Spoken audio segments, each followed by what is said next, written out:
سے یہ ہم کیا سمجھتے ہیں کہ جو بڑے بڑے عالم ہیں ان سے سوال کیا جائے گا، لیکن ایسی بات نہیں ہے،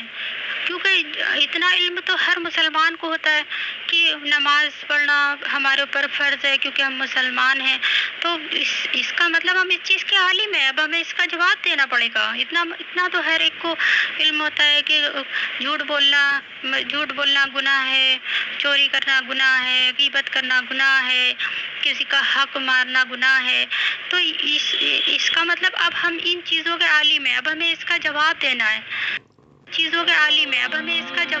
ہے،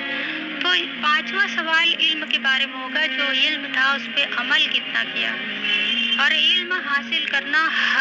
جب ہم صحیح طریقے علم کے ذریعے اگر چھوٹا سا بھی عمل کیا جائے گا تو اس کا اللہ تعالیٰ کا بڑا مقام ہے، کیونکہ وہ صحیح طریقے سے ہوگا، نبی کریم صلی اللہ علیہ وسلم کے طریقے سے ہوگا،